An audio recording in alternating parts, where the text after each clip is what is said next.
Alhamdulillah wassalatu wassalamu ala Rasulillah nabiyina Muhammadin wa alihi wa sahbihi wa man walah. Asyhadu an la ilaha illallah wahdahu la syarikalah wa asyhadu anna Muhammadan abduhu wa rasuluh. Ikhwatul Islam, di masyarakat kita ada sebuah keyakinan yang disebut dengan tuyul. Sebetulnya tuyul itu ada atau tidak? Karena identik bahwa tuyul itu adalah jin yang suka mencuri harta, jin yang suka mencuri uang. Kalau kita perhatikan dalil dari Al-Quran dan hadis Nabi SAW, kita dapati bahwa disebutkan dalam hadis yang dikeluarkan oleh Imam Muslim dalam sahihnya dari hadis Abu Hurairah, bahwasannya Rasulullah SAW menugaskan Abu Hurairah untuk menjaga makanan zakat fitr. Ketika Abu Hurairah menjaganya di waktu malam, datanglah seseorang mengambil makanan zakat fitr. Kemudian ditangkaplah oleh Abu Hurairah.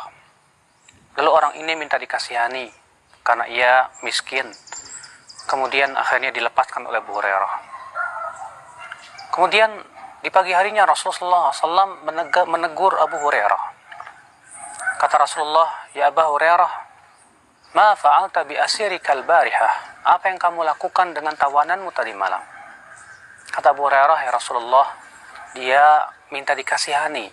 Aku pun melepaskannya. Aku merasa iba kepadanya." Kata Rasulullah, "Sesungguhnya ia akan kembali." Kemudian Abu Hurairah pun malam yang kedua menunggu. Dan ternyata kembali ia datang untuk mencuri. Kemudian ditangkap oleh Abu Hurairah radhiyallahu anhu. Kembali orang ini minta dikasihani. Maka kemudian Abu Hurairah pun kembali melepaskannya. Di pagi harinya Rasulullah SAW kembali bertanya kepada Abu Hurairah, "Apa yang kamu lakukan dengan tawananmu, hai Abu Hurairah?" Kata Abu Hurairah, "Aku melepaskannya, hai Rasulullah. Aku merasa kasihan kepada dia." Kata Rasulullah, "Ia akan kembali datang nanti." Di malam ketiga Abu Hurairah kembali berjaga. Ternyata orang itu datang. Ditangkaplah oleh Abu Hurairah. Kali ini Abu Hurairah tidak ingin melepaskannya. Namun orang ini rupanya berkata kepada Abu Hurairah, "Wahai Abu Hurairah, maukah aku ajarkan kepada kamu sebuah bacaan yang kalau kamu baca sebelum tidur, kamu akan terlindung dari setan sampai pagi hari?" Kata Abu Hurairah, "Apa itu?" Kata Abu Hurairah, kata orang ini, "Bacalah ayat kursi sebelum tidur. Niscaya kamu akan terlindung dari setan sampai pagi hari." Kemudian di pagi harinya Abu Hurairah ditanya oleh Rasulullah. Kemudian Abu Hurairah pun menceritakan bahwa orang ini mengatakan, "Wahai Rasulullah, dia menganggap atau mengklaim kalau kita membaca ayat kursi sebelum tidur akan terlindung dari setan sampai pagi hari." Apa kata Rasulullah? "Shadaqaka wa huwa kadzub." Kali ini dia jujur walaupun dia tukang dusta. Kemudian Rasulullah mengatakan, "Hai Abu Hurairah, tahukah kamu siapa yang 3 malam berturut-turut datang?" Kata Abu Hurairah, "Aku tidak tahu, Allah dan Rasulnya lebih tahu." Kata Rasulullah, "Itu adalah setan." Ya, dia adalah setan. Ini menunjukkan berarti di sana ada jin yang suka mencuri.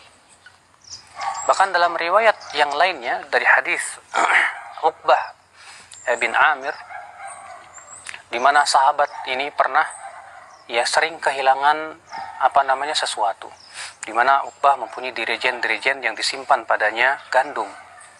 Namun setiap harinya Uqbah merasa heran, dirijen itu hilang. Akhirnya Uqbah pun kemudian berjaga.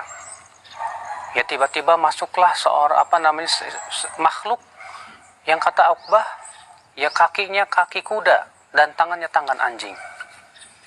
Kemudian ditangkap oleh Uqbah. Ternyata ia adalah jin yang suka mencuri.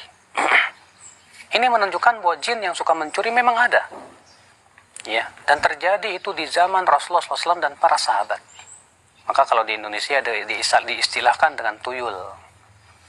Berarti memang jin yang suka mencuri itu memang ada. Ada, tetap ditunjukkan oleh dalil.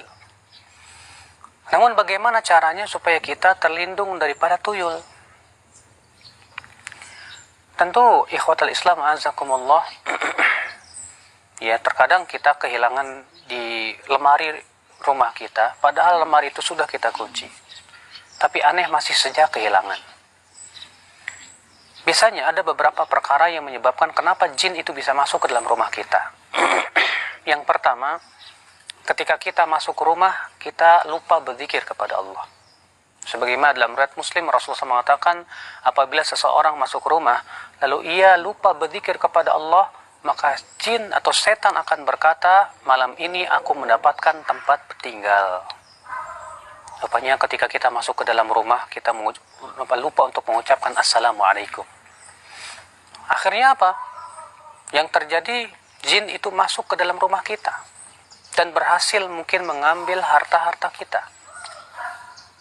Yang kedua, Rasulullah SAW mengabarkan bahwa ada sebuah saat di mana para jin itu berkeliaran. Tidaklah mendapatkan pintu yang terbuka atau jendela yang terbuka kecuali jin itu akan masuk. Saat itu adalah setelah maghrib sampai setelah isya. Sebab Rasulullah SAW mengabarkan dalam sebuah riwayat yang sahih, disahihkan oleh Syekh Albani rahimahullah, kata Rasulullah, idza dhahaba al-lail, idza aqbala al-lail, apabila malam telah datang, fakuffu sibyanakum, tahan anak-anak kalian di rumah, tutup jendela-jendela dan pintu-pintu. Fa innaha sa'atun takhtariqu fiha syayatin, karena itu adalah saat-saat syaitan itu bertebaran, kata Rasulullah. Tidaklah menemukan pintu yang terbuka kecuali akan masuk ke dalamnya. Oh, rupanya rumah kita sering terbuka di saat-saat itu, di waktu malam. Pada Rasulullah mengabarkan di waktu malam hendaknya ditutup jendela, ditutup pintu, karena itu saat yang syaitan atau jin itu bertebaran, bergentayangan. Apabila ia menemukan sebuah rumah yang terbuka, ia akan masuk ke dalamnya. Dan Rasulullah SAW juga mengabarkan bahwasanya malaikat tidak akan masuk ke rumah yang ada di dalamnya anjing dan gambar bernyawa. Kata Rasulullah, innal malaikah la tadkhulu baitan fihi kalbun wala surah. Sesungguhnya malaikat tidak akan masuk ke rumah yang ada di dalamnya anjing dan gambar-gambar bernyawa. Malaikat apa yang dimaksud? Kata para ulama, itu malaikat pembawa rahmat. Maka apabila malaikat rahmat tidak mau masuk ke dalam rumah, maka jin-jinlah yang akan masuk ke dalamnya. Maka ini akal Islam, azakumullah, di antara sebab-sebab yang menyebabkan rumah kita dimasuki oleh jin. Lalu bagaimana caranya? Tentu caranya dengan kebalikannya. Ya, apabila kita masuk rumah, kita membaca Assalamualaikum, berzikir kepada Allah. Kemudian di saat-saat para syaitan itu bertebaran, kita tutup rapat-rapat pintu-pintu dengan menyebut nama Allah. Kemudian jangan lupa bacakan surat Al-Baqarah. Karena Rasulullah SAW bersabda, inna syaitan yanfiru minal bait alladhi tuqra'u fihi suratul Baqarah. Sesungguhnya setan lari dari rumah yang dibacakan padanya surat Al-Baqarah. Maka kita bacakan surat Al-Baqarah, insya Allah setan-setan itu akan lari dari rumah kita. Kemudian jangan digantung foto-foto keluarga ataupun gambar-gambar bernyawa, karena itu semua bisa mengusir malaikat rahmat. Ikhwatal Islam, azakumullah. Lalu bagaimana dengan hukumnya jual beli tuyul? Kita terkadang sering kali mendengar itu. Jelas ini adalah perkara yang diharamkan, karena itu tujuan untuk kebatilan. Hal itu tidak diperkenankan, ya akhul Islam, azakumullah. Maka dari itulah, ya akhi, azakumullah, memang tuyul itu ada. Tapi ingat, jangan sampai kepercayaan kita kepada tuyul itu menjerumuskan kita kepada kesyirikan. Jin bukan untuk kita jadikan teman. Akan tetapi Allah mengingatkan bahwa syaitan adalah musuh kita. Musuh kita, dan jangan kita jadikan teman. Makanya Allah mengatakan, wa annahu kana rijalun minal ins ya'udzuna birijalin minal jin fazaduhum rahaqa. Sesungguhnya di antara laki-laki manusia ada yang minta perlindungan kepada laki-laki jin, maka para jin itu semakin membuat susah manusia. Kita berlindung kepada Allah dari godaan syaitan yang terkutuk. Kita pun juga berusaha untuk menjaga rumah kita supaya tidak dimasuki oleh syaitan. Aku qouli hadza wa subhanakallah bihamdik, asyhadu an la ilaha illa anta, astaghfiruka wa atubu ilaik. Wassalamualaikum warahmatullahi wabarakatuh.